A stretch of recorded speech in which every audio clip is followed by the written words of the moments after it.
Tantor Audio, a division of Recorded Books, presents Black Food Matters, Racial Justice in the Wake of Food Justice. Edited by Hannah Garth and Ashante M. Reese. Narrated by Allyson Johnson. Black Food Matters, an Introduction. Ashante M. Reese and Hannah Garth. The global food system is plagued with inequities. On the one hand, the U.S. food supply is so abundant it could feed everyone in the country nearly twice over, even after exports are considered. Yet the United States Department of Agriculture, USDA, reported that in 2018, 14.3 million Americans were food insecure. The burden of food insecurity is especially felt by communities of color. In an effort to understand how race and ethnicity influence food insecurity, Anna McCormick-Myers and Matthew Painter find that Black and Latinx people, regardless of immigrant status, are significantly more food insecure than foreign or U.S.-born whites, suggesting that the food system is part of a larger structure of inequity. In an effort to address both food insecurity and unequal food access, activists and scholars have turned their attention to creating an equitable food system, framing their work under the umbrella of food justice.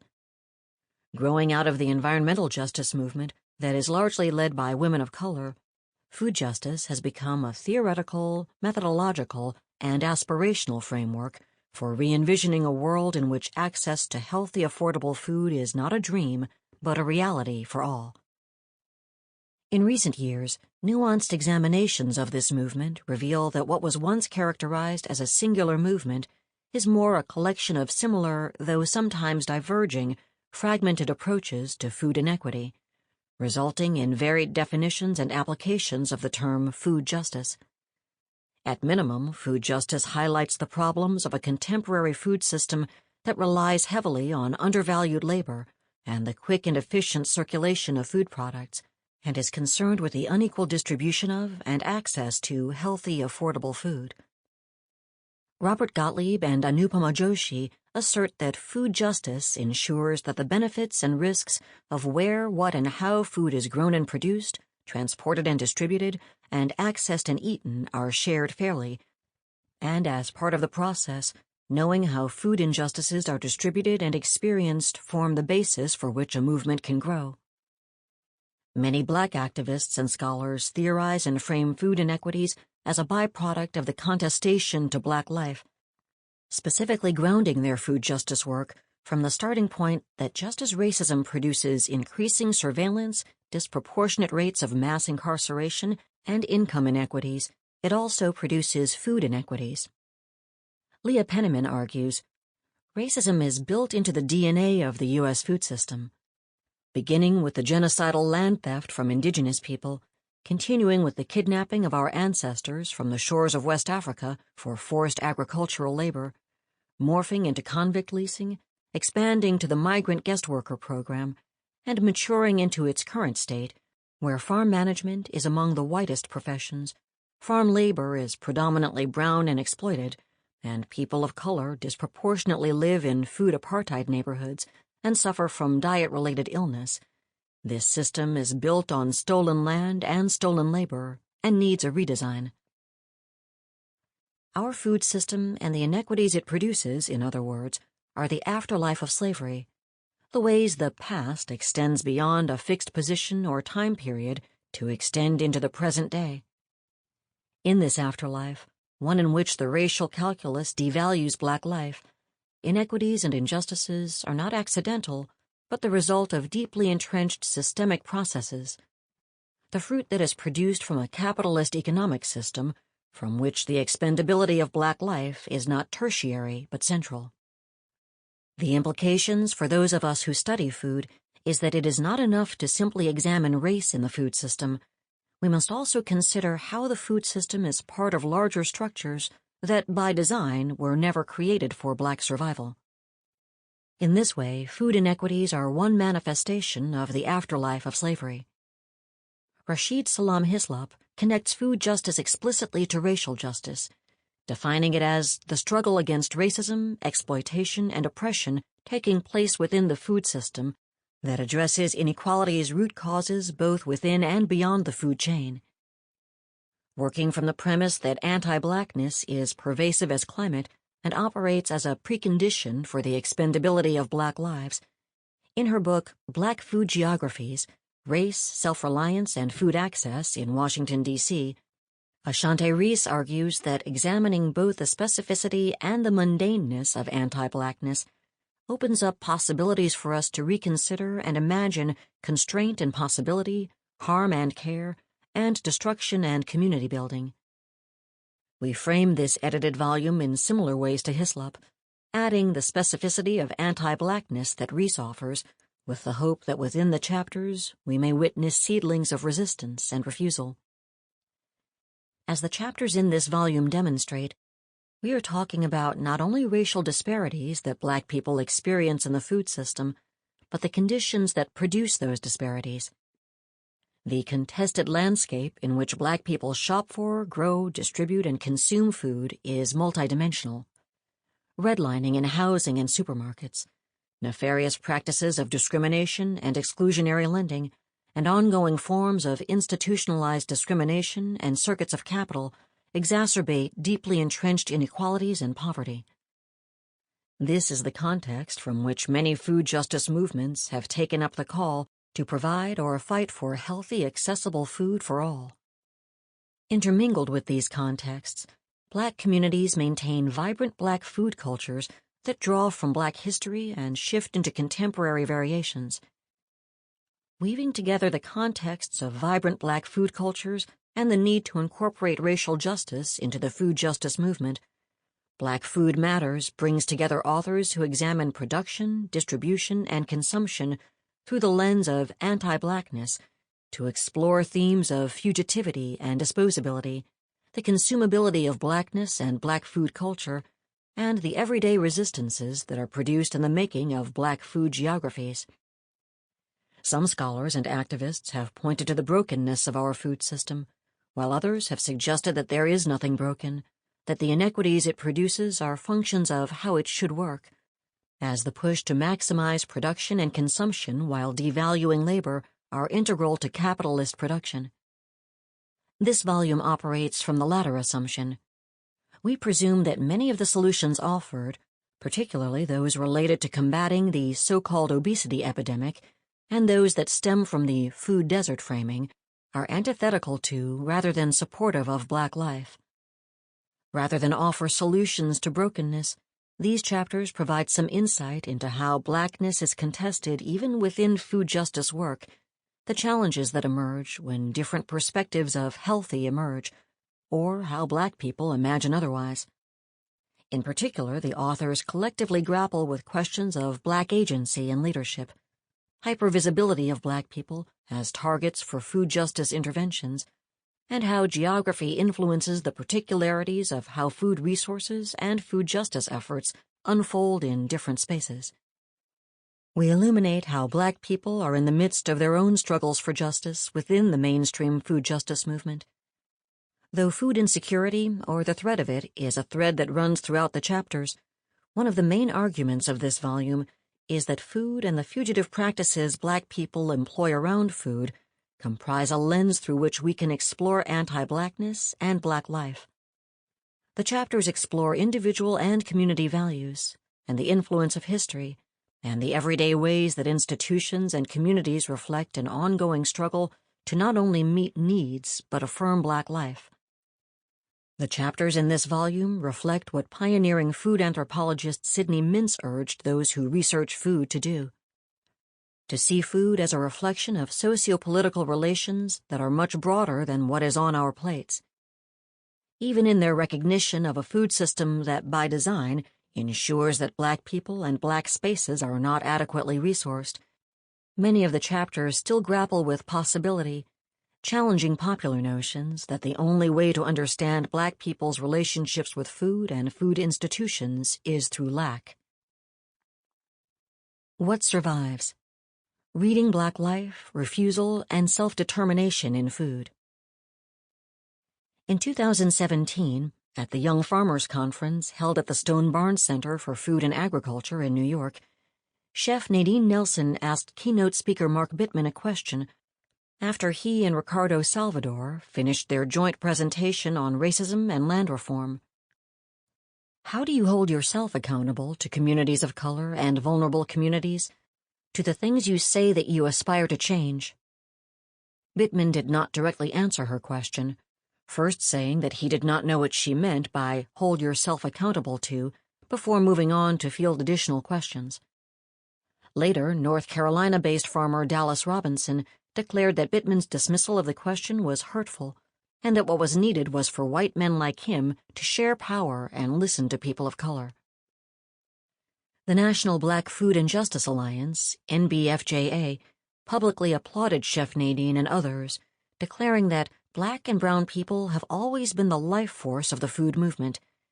From national formations created and led by black leaders, such as the National Black Food and Justice Alliance, to local formations, such as Detroit Black Community Food Security Network, groups are organizing and thus positioning themselves in rightful leadership within the food movement. Continuously portraying the leadership of the food movement almost exclusively in the body of white men is not only inaccurate and harmful, but a dated form of hegemony. This moment, albeit brief, illustrates ongoing tensions within food movements. Who has the power to name and define? Who is creating policy? In what ways are black and other people of color framed as the recipients of aid, but rarely the theorists, creators, and experts, even though there is a long history of black, indigenous, and other people of color-led community-based activism that forms the crux of contemporary food justice movements? It also calls to mind refusal as a strategy for navigating inequity, for holding white people in powerful positions accountable, and for creating everyday lives. Audra Simpson has developed the notion of refusal in the context of the anthropological study of indigenous communities as a way of pushing back against particular forms of power and sovereignty that do not align with the needs and identities of a particular group. In some cases, this includes refusing to participate in ethnographic projects or refusing definitions created by outsiders. We build upon and extend this understanding of refusal to think through the ways black communities use forms of refusal to assert what is at stake and what matters deeply in our lives. In this volume, we theorize how black food culture, whether at the level of cultivation or consumption, reflects refusals, fugitive food practices, and the desire for black self-determination. The ability to imagine, define, determine, and create sustainable worlds free of anti-blackness and its accompanying oppressions. We document the myriad ways in which the nation-state in which we live does not provide for or protect black people, and, more often than not, causes direct and indirect harm. From systematically withholding financial support from black farmers, to histories of redlining and racist lending practices for black homeowners and businesses, to categorizing black neighborhoods as violent and deserts devoid of food worth eating, various state and institutional actors have contributed to the food inequities these chapters grapple with. Those who uphold black food culture, who insist on our right to grow, buy, sell, trade, and consume the foods that we are historically and culturally connected to, regardless of how other groups see these practices, are prominently featured in this volume. In an effort to examine self-determination and self-reliance, some food scholars have highlighted the ways that neoliberalism shapes the contours of food justice organizing and funding. The neoliberal turn in food studies in particular has demonstrated, for example, how access to funding and capital create opportunities and constraints for even the most radical food justice organizations, and have shown little evidence of having an effect on the root causes of food inequities. In this volume, however, we ask the question, what is possible when we root self-determination and self-reliance in cultural and historical practices that are not solely the product of neoliberal logics? Offering collective agency as a theoretical framework, Monica White argues that history and commitment to communally produced solutions are a manifestation of self-reliance and self-determination, and Reese argues that the self in these articulations is less about the individual and more about the ways the community itself can produce alternatives, though they may be limited in scope and sustainability. This is a tension we explore in this volume, as the inclination of Black communities toward forms of self-reliance and self-determination articulates more with the food sovereignty movement, which is grounded in the people's right to determine their own agricultural and food policies. For some Black communities, this turn to self-determination is not only a response to a food system that fails them, it is also built upon a long-standing distrust of the state. While efforts to take control of food production and consumption are rarely permanent solutions, in their efforts, people feel they are able to do something tangible, rather than waiting for the U.S. government to solve the food problem. In many Black communities, it has been accepted that rather than solely depending on the state to alleviate structural inequalities and violence, Black people must instead take care of our own needs, even if that includes food production and distribution, such as through informal cook shares or ride shares. This volume builds on germinal texts in the African American food canon that established the significance of food in the study of Black political, social, and cultural life. The chapters in this volume are not overly celebratory, and they acknowledge the limitations inherent in the work that each explores. At the same time, they demonstrate the possibilities that can emerge when people are not positioned as social or political risk objects, but are responding to and pushing against white supremacy in institutional and everyday ways. Considering self-reliance and self-determination and Black food cultural production, this also leads us to ask, what are the particular geographic components that factor into the production, distribution, and consumption of food in Black communities? Specifically, what additional questions does a Black geographical lens applied to food ask us to consider, and what knowledge is produced at that intersection? Each chapter in this volume grapples with these questions, bringing together chapters that explore Black food cultural production and justice in Los Angeles, Detroit, Memphis, South Carolina, the rural South, Miami, and Washington, D.C. Black Food Matters presumes the significance of spatial food practices. Specifically, we challenge the tendency to treat Black neighborhoods and communities as blank slates in need of guidance or structure. Rather, epistemologically and methodologically, we concern ourselves with examining how a Black sense of place that does not reduce Black people or Blackness to countable objects emerges through how Black people produce, navigate, resist, and read their food landscapes. Margaret Marietta Ramirez argues that food justice organizations often overlook these Black geographies, demonstrating how deeply rooted contemporary practices are based on racialized processes dating back to the plantation. Similarly, Rees suggests that the Black food geographies that unfold are not simply a response to contemporary restraints, but are grounded in personal and communal histories as well as desires to build community. And Priscilla McCutcheon and Nia Jones turn to how these personal and communal histories intersect with an embodied experience of navigating food inequities. In their works, both McCutcheon and Jones illustrate that food access is not solely about the location of food, and food consumption is not purely about individual choice or taste. Authors in this volume all grapple with this in different ways, exploring the choices and decisions residents make to protect or change their food landscapes, alternative food distribution mechanisms, the role of legal proceedings in protecting farmland, and, as in the case of Billy Hall's and Judith Williams's chapters in particular, gentrification's role in creating the conditions under which Black food geographies are threatened. In addition, we see the chapters included here as part of a longer continuum that explores the changes in and preservation of Black food culture and institutions. For some of the chapters, this means thinking deeply about the ancestral knowledge that was brought to the Americas in the seeds and practices of those enslaved. What does that knowledge look like in the contemporary sense? What remains? As Jessica Harris and Michael Twitty have both demonstrated, Black food culture is tied to histories of enslavement and diaspora connections, and the knowledge of cultivating, processing, and preparing foods was not only brought to the Americas, but also incorporated into everyday life. Food cultures were carried in the wake of slavery, transformed by contact and hybridities that reverberated and in some cases carried over into contemporary Black food culture. Exploring enslavement and the related movement of foods and people is one way of considering how everyday food consumption patterns reflect fugitivity.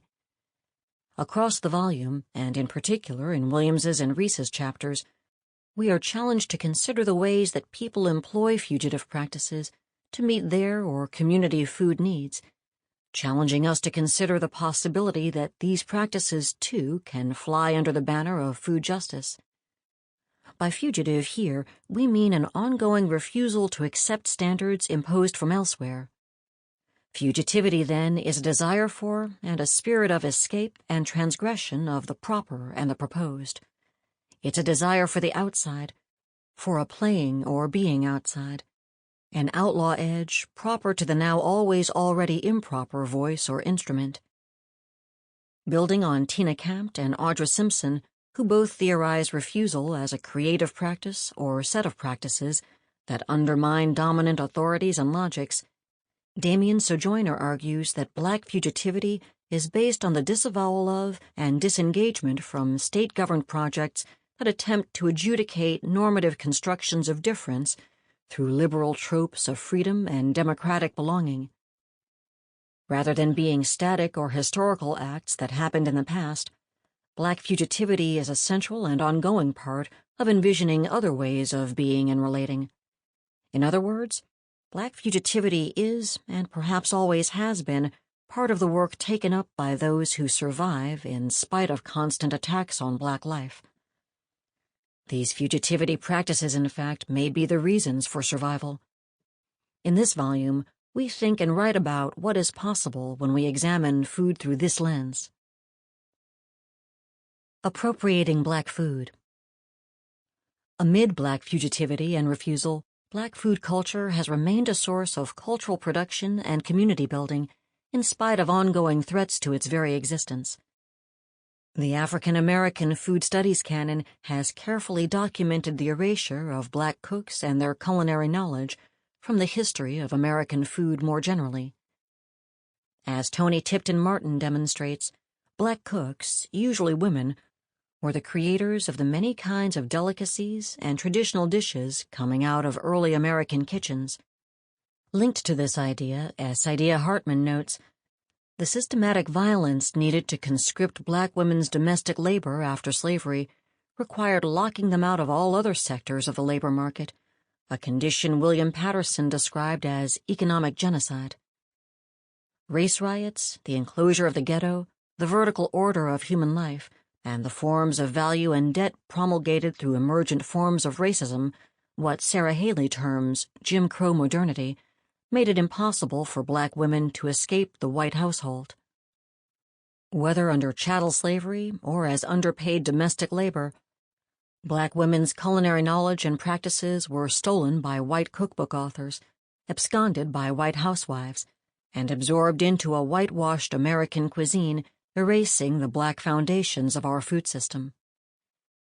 While authors like Tipton Martin have painstakingly demonstrated the centrality of Black cooks in our history, despite the limited number of cookbooks published by them, it is still not commonly accepted that Black culinary practices form a critical foundation of all American food culture. Furthermore, if we turn our attention to this history, we can clearly see the fallacy of the notion that Black people's food preferences and culinary practices have always been the stereotypical soul foods that Black people created as a way to make something out of nothing. Instead, we find that there is a whole lesser-known history of teaching industry and self-reliance in the kitchen, using fresh fruits and vegetables, and maintaining a variety of nutrients in Black cuisine that shunned frying or dependence upon fatback seasoning. As Psyche Williams-Forson's work shows, the devaluation of Black foodways and pigeonholing of it into one narrow type of food is a common misconception built upon the cliches and stereotypes of advertisers who portrayed Black people as dim-witted, incapable, and useful only as the docile servant who is always ready to serve. While consumption is key, Black food culture is also deeply intertwined with global systems of food production and distribution. Indeed, one troublesome narrative of Black foodways is that the foods we eat were the trash and scraps that white people threw at us, and we made something out of nothing. While that can be an uplifting story of overcoming adversity, a deeper look at Black food culture tells us that it is simply not true. The culinary and agricultural knowledge of Black people, some of which was stolen and appropriated, was fundamental to the economic development of the United States, and further supported the global economic dominance of European colonizing countries for centuries. Black people were brought to the Americas with extensive knowledge of cooking and agriculture, and came together to produce a rich diasporic Black culture. Not only have Black people been cultivating, processing, and preparing Black food for hundreds of years, but this quintessential Black knowledge also forms the basis of many cuisines thought to be just American, where Blackness has been erased, such as Southern food. Still, while Black knowledge and skill have long been key to Black food culture, oppressive and restrictive systems of food distribution have hampered and limited food access and threatened Black food culture. Amid the many Black cultural forms that are celebrated, commoditized, and highly sought after by Black and non-Black people alike, such as music, clothing styles, hairstyles, ways of speaking, and so on, Black food cultures span the range of popular acceptance, from being devalued to seeing a renaissance in cities like Oakland. By turning our attention to the richness of Black food culture across the diaspora and its history, we can help illuminate how Blackness is so much more than merely making something out of the scraps of white folks, more than histories of shucking and jiving as Black hands produced massive amounts of corn. That said, Black people in the United States and the broader African diaspora have been incredibly adept at responding to and improving on the conditions of inequity in which so many Black people live. This ability to make and build Black communities in this way is a strength, and not merely the outgrowth of whiteness or the use of what is rejected by white people. Black food culture is in fact the inverse, and Blackness is a foundation upon which American food culture was built.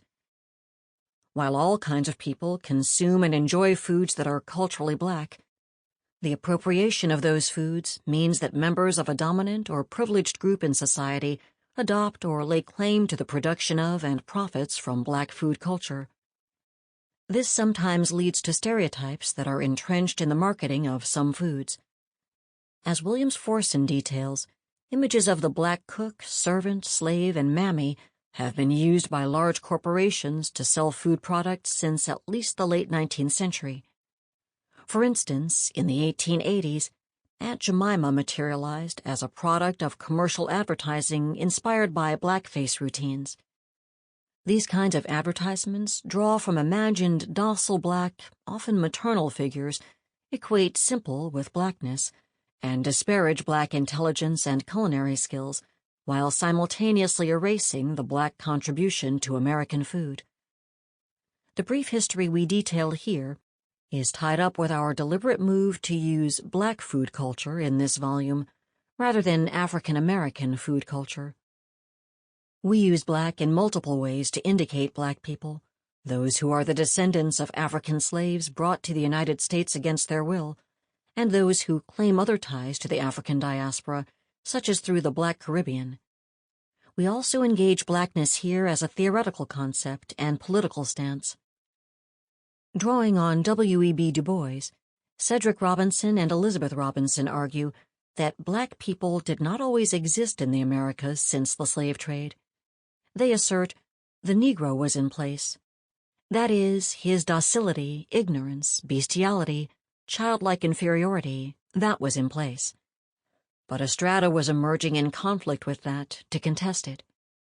For Du Bois, making a claim on Black identity was taking a strong stance against the degradation of Black people. The assertion of Blackness, the naming of Black people, was staking a claim that we are a people, we have achieved cultures, We have left a mark on the world. We have a past, and we can have a future. Black sovereignty. Sample complete. Ready to continue?